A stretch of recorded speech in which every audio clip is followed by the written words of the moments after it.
ऐसा कहा है शक्तियों के अंतर नियोजन से विकास होता है, इसमें अंतर नियोजन से क्या आशय है?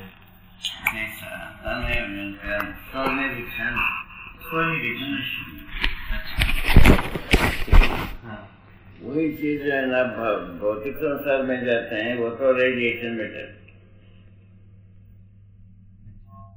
रेडिएशन मेटर के बिना योगिक क्रिया होगा नहीं किसी भी व्यक्ति में।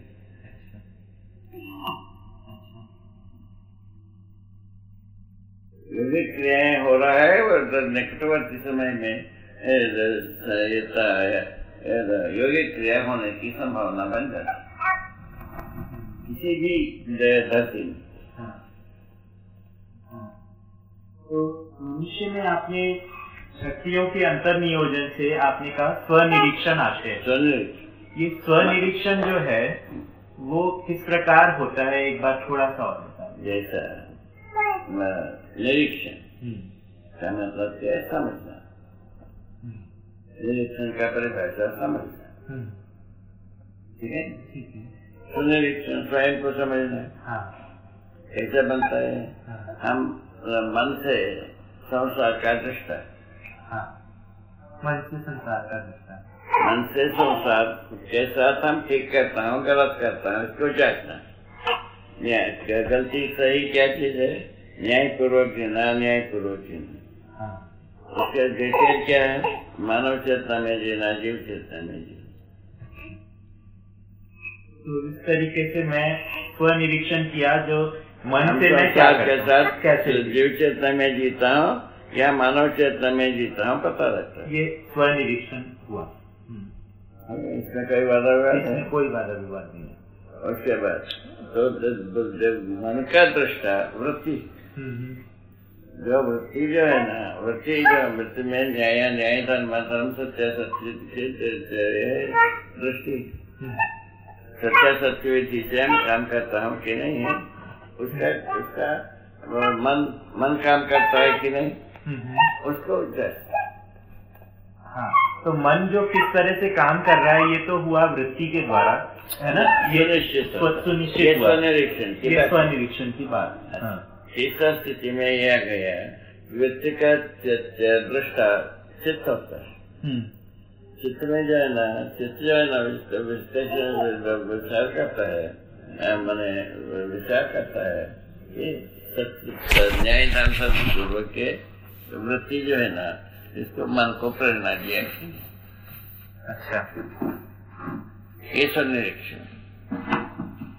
उसके बाद वृत्ति का चित्त का दृष्टा बुद्धि ही है ना। बुद्धि जो है ना वृत्ति को तय करता है, और चित्त जो है ना वृत्ति के लिए ठीक से मार्गदर्शन दिया कि नहीं। आत्मा बुद्धि का दृष्टा है, इसका स्वनिरीक्षण। ठीक हो गया। तो अध्ययन क्रम में स्वनिरीक्षण में मैं अपने स्वयं में देखूं कि मैं मन द्वारा मानव चेतना पूर्वक जी पा रहा हूं या नहीं जी पा रहा हूं, है ना। ये एक स्वनिरीक्षण का भाग हुआ। यही बताइए, बहुत बढ़िया बताया। हाँ बाबा, मैंने अभी खा लिया, अभी खा के आया बाहर, हम लोग अभी ले लिए, अभी बन रहा है।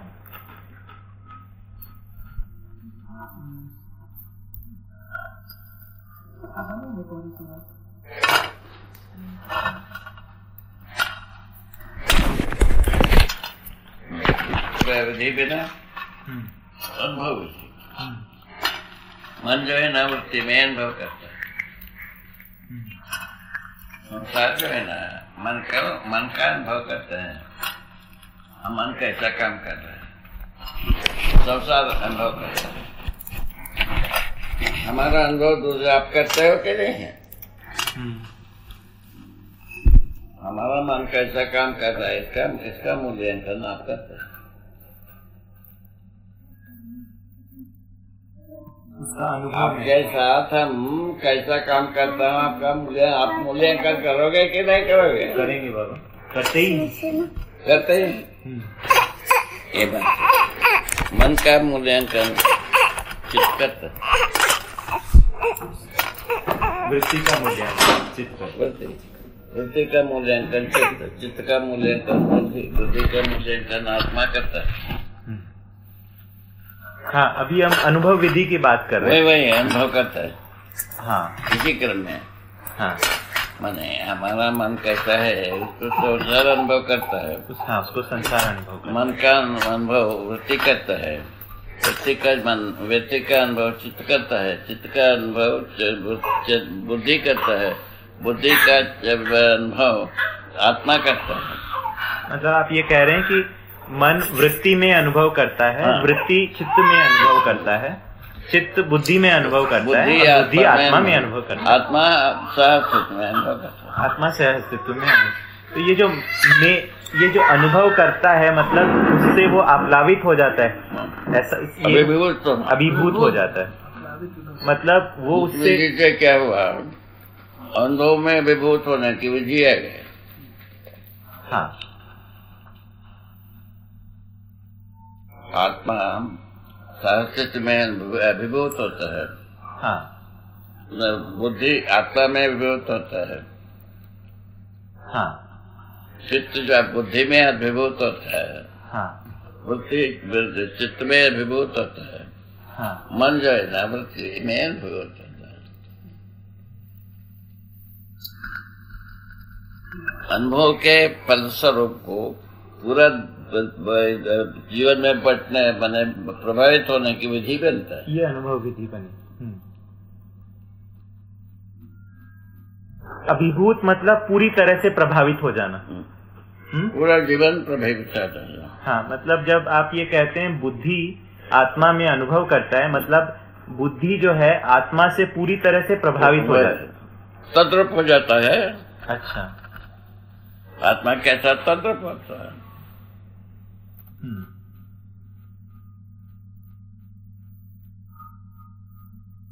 कल्पनाशीलता का प्रभाव पूरा जीवन कैसा था। कल्पनाशीलता का प्रभाव पूरा जीवन कैसा था। कल का इसमें परिभाषा में लिखा है। हाँ, अप्रमाणित। हाँ, आशा विचार इच्छा का संयुक्त कल्पनाशीलता है।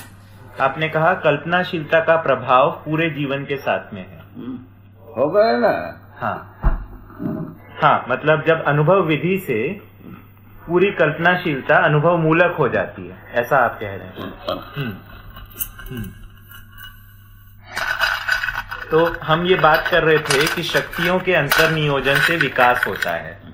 तो उसमें आपने कहा कि शक्तियों का अंतर्नियोजन मानव के परिप्रेक्ष्य में उससे आशय है स्वनिरीक्षण, है ना। स्वनिरीक्षण में आपने कहा कि हम जब स्वयं के क्रियाकलाप को देखते हैं, कि मानव चेतना जीवन के क्रियाकलाप को देखते हैं कि मैं मानव चेतना में जी रहा हूँ या जीव चेतना में जी रहा हूँ। अंतर्नियोजन यही अंतर्नियोजन है।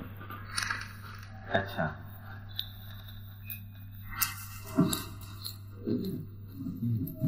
जड़ प्रकृति में बता दिया। जड़ प्रकृति में आपने कहा कि अजीर्ण परमाणुओं में जो ताप का अंतर्नियोजन होता है वो यौगिक क्रिया के लिए सहायक होता है। वो भौतिक संसार के विकास के लिए अनुकूल होता है। कैसे अनुकूल? किसी भी व्यक्ति में अजीर्ण परमाणु हुए बिना यौगिक क्रिया होता ही नहीं। हाँ, हाँ। तो विकिरणीयता का वैभव है कि यौगिक क्रिया घटित होना, सहायक होना। ठीक है बाबा जी। ये भी भौतिक बात पढ़ाता है।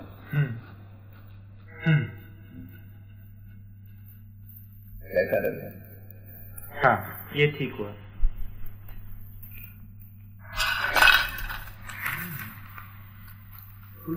बाबा जी एक छोटा सा बात है, वो पूछना चाहता था। बताओ। कि क्या किसी चीज का आस्वादन किए बगैर क्या जीवन में उसका स्वाद रहता है? ऐसा कुछ होता है। अच्छा, देखिए जो मन जो है ना, हाँ, जो निरंतर क्रियाशील, हाँ, आत्मा निरंतर क्रियाशील। हाँ, अनुभव के बिना आत्म तृप्ति होता नहीं। हाँ, ये बात ठीक है ना। आस्वादन के बिना रहता नहीं मन। मन आस्वादन के बिना रहता नहीं। हाँ, ऐसा। हाँ, ऐसी स्थिति में अनुभव होता है तो अनुभव का आस्वादन करेगा। हाँ, हाँ, अनुभव नहीं होता तो हमारे शरीर का आस्वादन करेगा। हाँ, हाँ। तो जैसे छोटा सा एग्जाम्पल लें कि हाँ ठीक हो गया जी।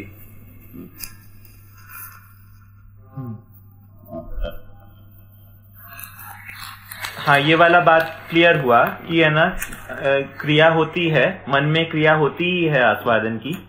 अगर अनुभव होता है तो अनुभव का आस्वादन करता है, अगर नहीं अनुभव होता है तो वो शरीर शरीर से होने वाली इंद्रिय सन्निकर्ष में आस्वादन करता है ना। अभी तक संसार में परंपरा, वर्णों परंपरा में हाँ 4 विषय 5 संवेदनाओं का आस्वादन मानव ने किया। हाँ,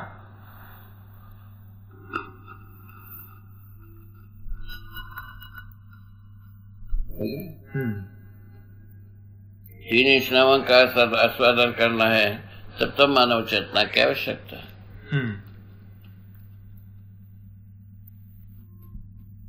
तो जो ये आस्वादन करना है, मतलब जैसे हमें उस मूल्यों का आस्वादन करना है ना।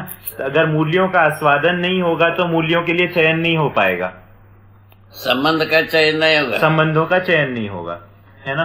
तो संबंधों का चयन इसके आधार पर, व्यवस्था के आधार पर नहीं होगा। हाँ, संबंधों का चयन व्यवस्था में अपनी उपयोगिता के आधार पर नहीं होगा, है ना। तो हम ये कह रहे हैं कि अनुभव पूर्वक मन में मूल्यों का आस्वादन होता है, जिसके फलस्वरूप संबंधों का चयन होता है। कैसे संबंधों का चयन किस आधार पर? व्यवस्था के आधार। हाँ, ये उसको छोड़ना नहीं, उसको नहीं छोड़ना। उसको छोड़ने पर पुनः बस स्लिप होता है। हाँ, वो ठीक बात है। संबंधों का चयन जो है व्यवस्था के अर्थ में होता है। ये चीज परफेक्ट होता है, हाँ, लगता है, उसके ऊपर निष्ठा हो जाता है। हाँ, हाँ, हाँ, ठीक बात। हाँ, हो गया ये पैकेज।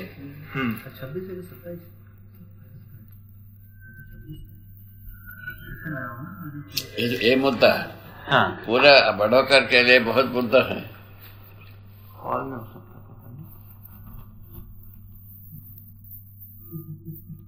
जिस परिवार परंपरा में आप हो, उस परंपरा में